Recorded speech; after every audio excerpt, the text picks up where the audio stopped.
नमस्ते, मैं हूँ शशि हरमुख और आप सबका इस चैनल पर स्वागत है। आज के इस वीडियो में हम ये देखेंगे कि जब आप ध्यान करना शुरू करते हो तब से लेकर समाधि तक पहुँचने के बीच में आपको किन किन चरणों से होकर गुजरना होगा और कौन से चरण में आपकी कुंडलिनी जागृत होती है। इस वीडियो को बनाने के पीछे मेरा उद्देश्य ये है कि आपको समझ में आए कि जब आप ध्यान करते हो तो आपको फोकस कहाँ करना है, ताकि आप इधर उधर की बातों पर ध्यान ना दे के अपने कल्याण पर ही ध्यान दे पाएँ। ठीक है, तो इसके लिए मैंने एक फ्लो चार्ट बनाया है। ये देखिए, इस फ्लो चार्ट का जो फोटो है वो स्क्रीनशॉट मैंने वीडियो में लगा दिया है। आप वीडियो को पॉज करिए और अच्छे से पढ़ लीजिए कि इसमें क्या क्या लिखा है, फिर मैं इसको एक्सप्लेन करूँगी। ठीक है,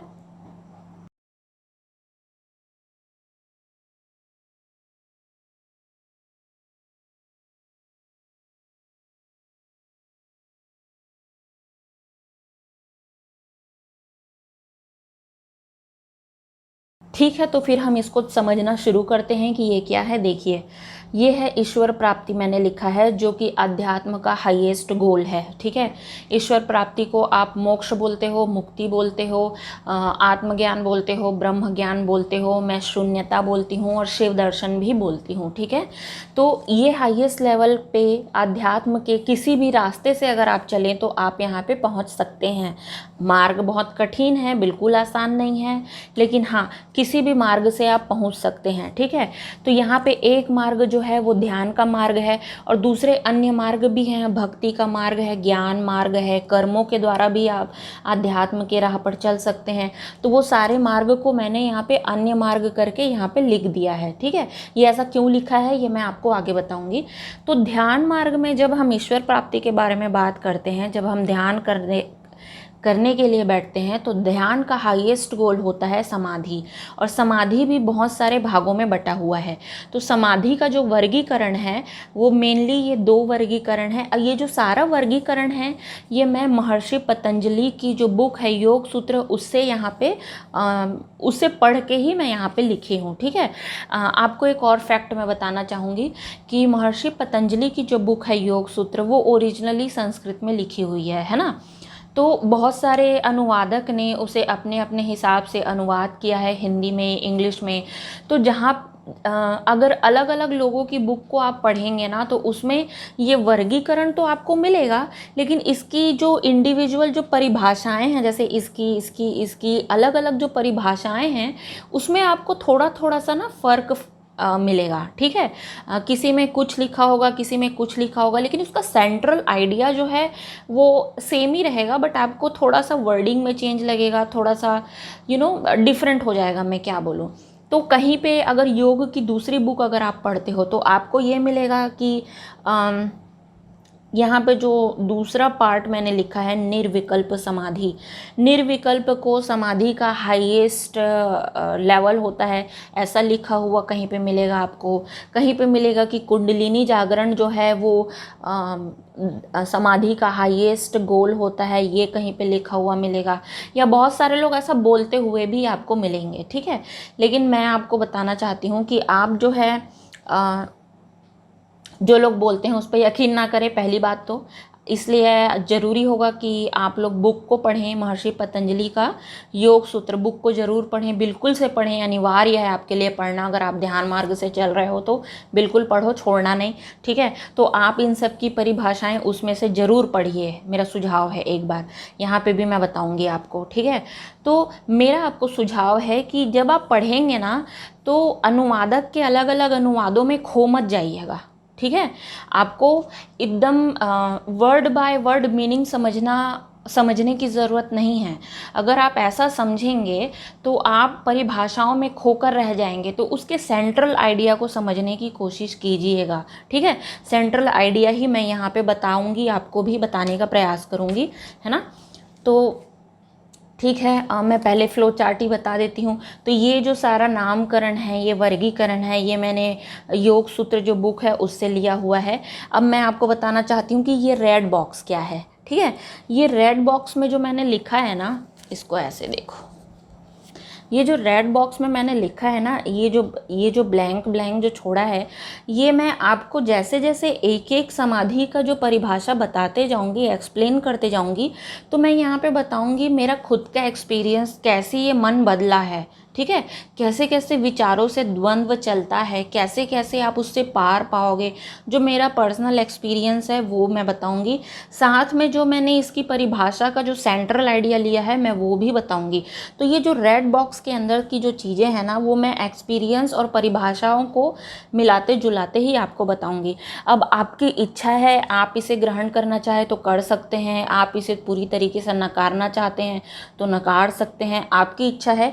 लेकिन हाँ, ये बेस्ड ऑन माय एक्सपीरियंस इसको मैं बोलूँगी, हाँ ये मेरे एक्सपीरियंस पे बेस्ड है, ये रेड मार्किंग वाला एरिया जो मैं आपको आगे एक्सप्लेन करूँगी, ठीक है। और मैंने जब इसकी परिभाषाओं को पढ़ा ना, तो जो क्लोजेस्ट मुझे लगा कि मेरा एक्सपीरियंस ऐसा था, तो मैं इस हिसाब से इस वजह से ही मुझे थोड़ा सा समझने में आसानी हुई कि ये सब चीज़ क्या है, ये क्या बताया जा रहा है इसमें, ठीक है। तो आई थिंक शायद आपको भी हेल्प हो, इसलिए मैंने इसको रेड बॉक्स के अंदर यहाँ पे लिखा हुआ है, ठीक है। अब मैं आपको बताती हूँ ये मैंने यहाँ पे अन्य मार्ग को क्यों लिखा। ये जो अन्य मार्ग है ना, इसमें चलने वाले साधक भी है ना, क्योंकि कुछ साधक ऐसे होते हैं जो ध्यान नहीं करते, जो भक्ति मार्गी होते हैं, जैसे कि मेरा मोस्ट पार्ट साधना का मेरा मोस्ट पार्ट भक्ति मार्ग का ही है। कुछ लोग होते हैं जो ज्ञान मार्ग से चलते हैं, तो क्या उनकी कुंडलिनी जागृत नहीं होती? बिल्कुल होती है। वो भी किसी भी मार्ग से साधना करें, कुंडलिनी जागरण या फिर ये सारे चरण जो हैं वो मन की एक विशेष स्थिति को दर्शाते हैं। या आप टॉप में पहुंच जाते हो तो वो मन की शून्यता को दर्शाते हैं। तो है तो ये मन की सारी स्थिति ही जो अन्य साधना के मार्ग से भी वैसी ही बदलती जाती है जैसे ध्यान मार्ग में बदलती है, ठीक है। तो आप इस भुलावे में मत रहना कि कुंडलिनी जागरण के लिए आपको ध्यान करना ज़रूरी है। नहीं, वैसे ज़्यादातर लोगों के लिए यही काम आएगा, ध्यान ही काम आएगा, क्योंकि मेरे एक्सपीरियंस में मैक्सिमम लोगों को ऐसा होता है कि ध्यान से ही बातें समझ में आती है, और बहुत रेयर होते हैं वो लोग जिन्हें मैं कुछ बोलूं और बात समझ में आ जाए, या जो सिर्फ बातें सुन के ही सीख जाएं, ठीक है, वो लाखों में एक होते हैं। तो जनरली लोगों को ध्यान से ही बात समझ में आती है, इसलिए प्रचलन ये है, लोग इजीली ये समझते हैं कि अगर आप ध्यान नहीं कर रहे हो तो आपकी कुंडलिनी जागृत नहीं हो सकती, ठीक है। अब हम आते हैं कुंडलिनी जागरण वाले स्टेज में। आपको कुंडलिनी जागरण से पहले आपको इन सारे चारों स्टेज को पार करना होगा, ठीक है। ये क्यों करना होगा इसको मैंने शॉर्ट में यहाँ पे एक्सप्लेन किया है। देखिए, ये जो एरिया है ना नीचे का, ये चारों ना अविद्या को दर्शाते हैं, ठीक है। आपको पहले बंधनों को छोड़ना होगा, आपके समझ में जो बंधन है उसको छोड़ना होगा। जब आप बंधनों को, सांसारिक बंधनों को त्यागते हो, देखिए मैं क्या वर्ड बोल रही हूँ, सांसारिक बंधन। आप जब सांसारिक बंधनों को त्यागते हो तब जाके आपकी कुंडलिनी जागृत होती है। तो सांसारिक बंधन होते हैं अविद्या, जिसको मैंने यहाँ पे लिखा है अविद्या। अविद्या निवृत्ति मतलब अविद्या को जब आप त्यागते हो तब जाके आपकी कुंडलिनी जागृत होती है।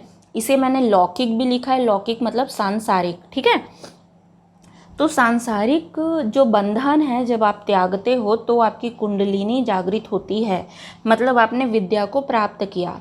अब कुंडलिनी जागृत होने के बाद में आप में पारलौकिक बंधन आ जाते हैं, मतलब ओकल्ट साइंस आप सीख जाते हो, या कुछ लोग बहुत ही ज़्यादा सिद्धियों का प्रदर्शन करते हैं, या बहुत ज़्यादा जादुई तरीके से बिहेव करते हैं, ठीक है। कुछ गुरुओं को मैंने देखा है जो सिर्फ अपनी सिद्धियों का प्रदर्शन करते हैं, या जिनकी पूरी ख्याति उनकी सिद्धियों के कारण ही है ना। तो वो जो है ना, वो पारलौकिक जो ओकल्टनेस है, जो जादुई आबरा का डाबरा स्पिरिचुअलिटी में जो लोग डूब जाते हैं, वो भी एक बंधन है, ठीक है। वो सांसारिक बंधन नहीं है, वो दैवीय बंधन है। तो दैवीय बंधन को हम विद्या, क्योंकि दैवीय जो गुण आपको मिले हैं उसे हम विद्या बोल रहे हैं ना। यहाँ पे कुंडलिनी जागरण है, आपकी समझ यहाँ पे इतनी दूर आ गई है, इसे हम विद्या बोल रहे हैं, क्योंकि आपने सांसारिक बंधनों को छोड़ दिया।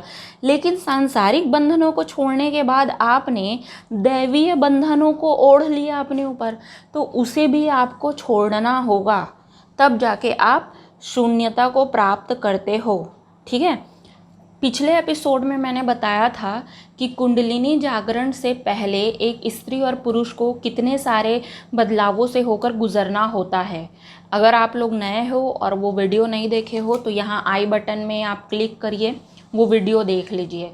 किन किन चरणों से होके एक स्त्री और पुरुष गुजरेंगे तब जाके उनकी कुंडलिनी जागृत होगी, ये मैंने इस वीडियो में बताया है। ठीक है, उस वीडियो में किसी ने मुझे, अच्छा मैं आपको ना उसका दिखा ही देती हूँ, जो फ्लो चार्ट मैंने उसमें बनाया था।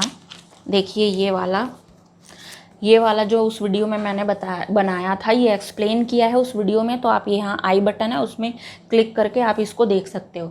तो किसी ने मुझे पूछा था कि मैंने सिर्फ इतना बताया था, ये अपूर्णता है आपकी, आपको पूर्ण होने से पहले अपूर्णता को छोड़ना होगा, तभी तो आप पूर्ण होगे ना।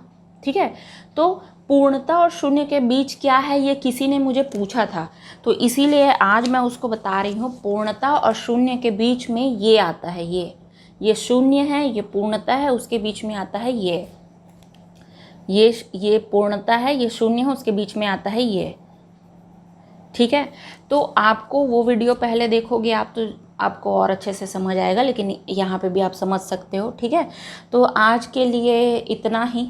ठीक है, क्या बताया मैंने, ये अविद्या है, इसे आपको क्लियर करना है विद्या प्राप्त करने के लिए।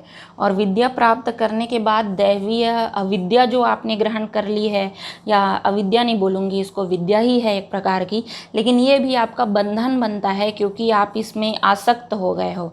तो आपको इसको भी त्यागना होगा, तब जाके आपको शून्यता की प्राप्ति होती है, या आप कह सकते हो तब जाके आपको निर्बीज समाधि मिलती है।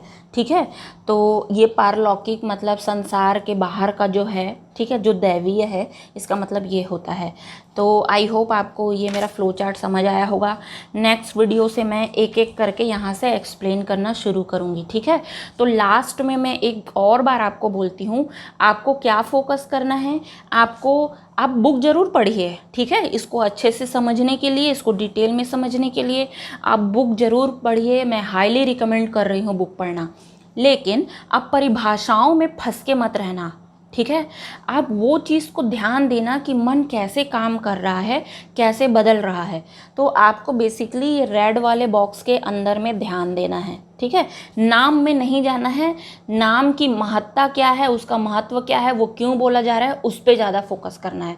नहीं तो आप लोग क्या करते हो पता है, नहीं संविकल्प समाधि ये नहीं होती, वो होती है, नहीं निर्बीज समाधि ये नहीं होती, वो होती है। जब ऐसा होता है तब निर्बीज समाधि लगती है, जब ये होता है तब निर्विकल्प में पहुंचते हैं। इन सब के फेर में आप लोग मत पड़ना, मैं पहले से चेता रही हूँ आप लोगों को। ठीक है, तो चलिए नेक्स्ट वीडियो से हम एक एक करके देखना शुरू करेंगे समाधि के सारे भाग। ठीक है, धन्यवाद।